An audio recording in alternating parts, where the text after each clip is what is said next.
ভারতের কঠিন চক্রান্তে এবার ধর্মপ্রাণ মুসলিমদের রক্তে রক্তাক্ত হল বিশ্ব ইজতেমার ময়দান। ভারতের মাওলানা সাদ কান্ধলভির উগ্র অনুসারীদের আঘাতে ৩ জন নিহতসহ আহত হয়েছেন কয়েক শত। তবে তাবলিগ জামাতের ভেতরে যা হচ্ছে এর পুরোটাই আসলে ঘটছে আওয়ামী লীগ আর নাস্তিকদের প্ল্যাটফর্ম ডেইলি স্টারের সম্পাদক মাহফুজ আনামের ইশারায়। কারণ এই মাহফুজ আনাম হচ্ছে সাদ গ্রুপের মুরব্বীর বোন জামাই। সব মিলে ইজতেমা নিয়ে কি চক্রান্ত করছে পতিত আওয়ামী লীগ সরকার আর ভারতের দোসররা।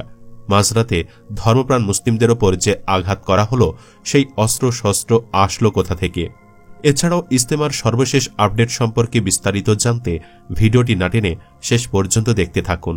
টঙ্গীর তুরাগ তীরে বিশ্ব ইজতেমা ময়দান দখলকে কেন্দ্র করে মাওলানা জুবায়ের ও মাওলানা সাদের অনুসারীদের মধ্যে সংঘর্ষে অন্তত ৩ জন নিহত ও বেশ কয়েকজন আহত হওয়ার খবর পাওয়া গেছে।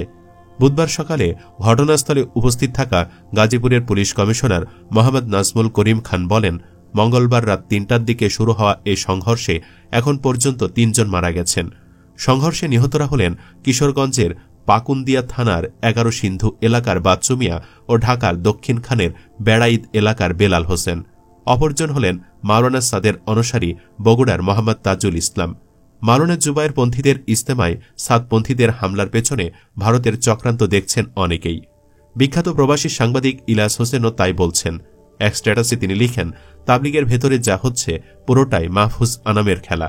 সাদ গ্রুপের মুরব্বীর বোন জামাই হচ্ছেন মাহফুজ আনাম। এবার হিসেবটা মিলিয়ে নেন। সম্মানিত আলেমদেরকে জ্ঞান দেওয়ার মতো সক্ষমতা আমার নেই, শুধু এতটুকুই বলবো, আপনারা আশা করি তাদের ষড়যন্ত্র বুঝবেন এবং প্রয়োজনে ভারত থেকে কোনো অতিথি ছাড়াই এবারের ইজতেমা সম্পন্ন করবেন। কারণ বাংলাদেশে ভারতের চেয়ে আলেমের সংখ্যা কম নেই। ভারত থেকে কেউ যদি আসে তাহলে তারা সাধারণ মেহমান হিসেবে থাকতে পারে, কোনো নেতৃত্ব তাদের হাতে দেওয়া উচিত হবে না। শক্তভাবে বললে আমি মনে করি এ ধরনের গ্রুপিং করে ইজতেমা করার কিছু নেই, কারণ এটা ফরজ কিছু না। ২-৩ জন মানুষকে যারা এভাবে হত্যা করতে পারে তাদের কাছে গিয়ে আখেরি মোনাজাত করে কিছু চেয়ে পাওয়া যাবে বলে আমার মনে হয় না। বরং মুসলমানদের নিয়ে মানুষ হাসাহাসি করবে। অনেকে বলছেন যে লাঠিসোঁটা আর অস্ত্র এই হামলায় ব্যবহার হয়েছে, সেটিও মাহফুজ আনামের সরবরাহ করা। এদিকে সাধারণ মানুষও এই হামলার পেছনে শেখ হাসিনা আর ভারতের মদত খুঁজে পাচ্ছেন। ওবায়দুল হক সবুজ নামে একজন সামাজিক যোগাযোগ মাধ্যমে লিখেছেন, এটা দুই পক্ষের সংঘর্ষ না, এটা একটা সন্ত্রাসী গোষ্ঠীর হামলা। সন্ত্রাসী গোষ্ঠী আমাদের সামনে স্পষ্ট। ২০১৮ সাল থেকে স্বৈরাচারী শেখ হাসিনার মদতপুষ্ট ওয়াসিম গং ও ভারতের সাদ সাহেবের এজেন্ডা বাস্তবায়নের চেষ্টা চালাচ্ছে। ফ্যাসিস্ট স্বৈরাচার পতনের পর থেকে ভারত বিভিন্ন ষড়যন্ত্র বিভিন্ন জনের মাধ্যমে পরিচালনা করছে। ভারত সব ষড়যন্ত্রে ব্যর্থ হয়ে এখন সাদপন্থীদেরকে দিয়ে ষড়যন্ত্র করছে।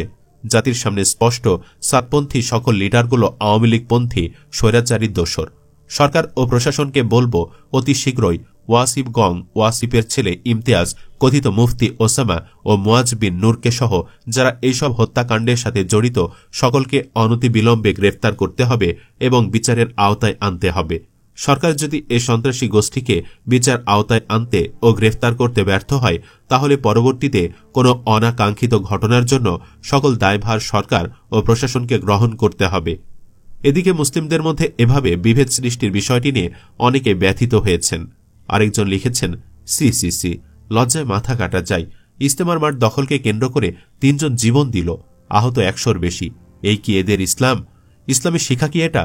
তাবলিগ জামায়াতকে আমরা জানতাম সবচেয়ে নিরীহ প্রাণী। এরা ভাজা মাছ উল্টে খেতে জানে না। মাই গড, এরা দেখি এখন জীবনও কেড়ে নিতে পারে। আমি ব্যক্তিগতভাবে মনে করি সিম্পলি এই ইজতেমা বন্ধ করে দেওয়া উচিত। এই সাদপন্থী এবং জুবায়েরপন্থী বলে কোনো কিছু থাকবে না। ধর্মের নামে এই সমস্ত মশকরা বন্ধ করা উচিত। মানুষের জীবন নিয়ে ছিনিমিনি খেলা। যতদূর জানি এই সাদ লোকটা ভারতে বসে এই সমস্ত গুটি চালাচালি করে। এগুলো বন্ধ হওয়া উচিত। এই লোক ভারতে বসে আমাদের বাংলাদেশকে অস্থিতিশীল করে তুলছে। তাবলিগের নামে এগুলো চলতে দেওয়ার কোনো অর্থ নেই।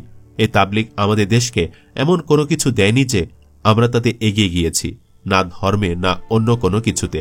বরং বহু সংখ্যক মানুষের মাসের পর মাস, দিনের পর দিন সময় কেড়ে নেয় এই তাবলিগ। ৪০ দিনে এক চিল্লা। এই চিল্লা দিতে গিয়ে অনেকের সংসার ভেঙে গেছে। আমি মনে করি এগুলো বন্ধ হওয়া উচিত। স্বামী গেছে চিল্লায়, বউ আরেকজনের হাত ধরে অন্য ঘরে। বিশ্বের খুব কম দেশে এই সমস্ত বিষয়গুলো আছে। ধর্মের নানামুখী শাখা প্রশাখা শুধু ভারত, পাকিস্তান আর বাংলাদেশে। চলুন জেনে নেওয়া যাক কেন এবং কিভাবে এই 3 জন নিহত হল। তাবলিগ জামাতের ভেতরে এ দুটি গ্রুপের দ্বন্দ্ব চলছে বেশ কয়েক বছর ধরেই। বিবিসি বাংলার এক প্রতিবেদনে বলা হয়, সাদ কান্ধলভি তাবলিগ জামাতে এমন কিছু সংস্কারের কথা বলছেন যা নিয়ে মূলত তাবলিগ জামাতের মধ্যে বিভক্তি সৃষ্টি করেছে। সাদ কান্ধলভির মতে ধর্মীয় শিক্ষা বা ধর্মীয় প্রচারণা অর্থের বিনিময় করা উচিত নয়, যার মধ্যে মিলাদ বা ওয়াজ মাহফিলের মতো কর্মকাণ্ড পড়ে বলে মনে করা হয়। তিনি বলেন, মাদ্রাসাগুলোর শিক্ষকদের মাদ্রাসার ভেতরে নামাজ না পড়ে মসজিদে এসে নামাজ পড়া উচিত, যাতে মানুষের সাথে যোগাযোগ বাড়ে। এছাড়া অভিযোগ উঠেছে, সাদ কান্ধলভি বিভিন্ন সময় বিভিন্ন জায়গায় কোরআন, হাদিস, ইসলাম, নবী রাসূল ও নবুয়াত এবং মাসলা মাসাইল নিয়ে আপত্তিকর বয়ান করেছেন, যার জন্য দেওবন্দ সহ বিশ্ব আলেমদের অনেকে এসব বয়ানের জন্য প্রকাশ্যে তাকে ক্ষমা চাইতে বলেছেন। মাওলানা জুবায়ের পন্থীরা বলছেন, সাদ কান্ধলভি যা বলছেন তা তাবলিগ জামাতের প্রতিষ্ঠাতা নেতাদের নির্দেশিত পন্থার বিরোধী। তাদের বক্তব্য, কান্ধলভির কথাবার্তা আহলে সুন্নাত ওয়াল জামাতের বিশ্বাস ও আকিদার বাহিরে।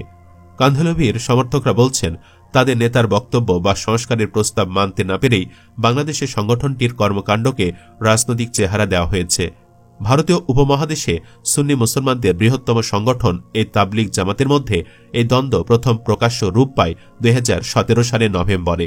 ওই সময় তাদের মূল কেন্দ্র কাকরাইলে 2 দল কর্মীর মধ্যে হাতাহাতি হয়। এরপর 2018 সালের জুলাই মাসে ঢাকায় কওমি মাদ্রাসা ভিত্তিক সংগঠন হেফাজতে ইসলামের আমির শাহ আহমদ শফির উপস্থিতিতে তাবলিগ জামাতের একাংশের এক সম্মেলন হয়। এতে সাদ কান্ধলভিকে বাংলাদেশে নিষিদ্ধ করা সহ বিভিন্ন সিদ্ধান্ত নেওয়া হয়। মাওলানা সাদ কান্ধলভি ভারতীয় আলেম। তিনি তাবলিগ জামাতের প্রতিষ্ঠাতা হজরত ইলিয়াস শাহ রহমতুল্লাহি আলাইয়ের নাতি। এদিকে বিশ্ব ইজতেমাকে কেন্দ্র করে তুরাগ তীরে টঙ্গীর তাবলিগি জামায়াতের 2 পক্ষের মধ্যে সংঘর্ষে 3 জন মুসল্লি নিহতের ঘটনায় বিবৃতি দিয়েছেন বাংলাদেশ জামায়াত ইসলামীর আমির ডাক্তার শফিকুর রহমান। বুধবার এক বিবৃতিতে এই ঘটনায় তিনি গভীরভাবে মর্মাহত উল্লেখ করে বলেন, মহান আল্লাহ দ্বীনের স্বার্থে সংশ্লিষ্ট সকলকে সবুর করার এবং শান্ত থাকার জন্য আন্তরিকভাবে আহ্বান জানাই। বিষয়টি যৌক্তিক আলাপ আলোচনার মাধ্যমে সমাধানের কামনা করেন তিনি। তাছাড়াও তিনি বলেন, যারা নিহত হয়েছেন মহান আল্লাহ তাদের উপর রহম করুন, ক্ষমা করুন এবং জান্নাত নসিব করুন। আল্লাহ তাআলা আহত ভাইদেরকে দ্রুত সুস্থতার নিয়ামত দান করুন। দেশ এবং উম্মার স্বার্থে সকলে ইতিবাচক মনোভাব নিয়ে এগিয়ে আসবেন সেই প্রত্যাশা রাখি। মহান আল্লাহ আমাদের সহায় হন, আমিন। সর্বশেষ তথ্যে জানা গেছে, বিশ্ব ইজতেমা ময়দানে সংঘর্ষের ঘটনার পর মাঠ নিয়ন্ত্রণে নিয়েছে সরকার।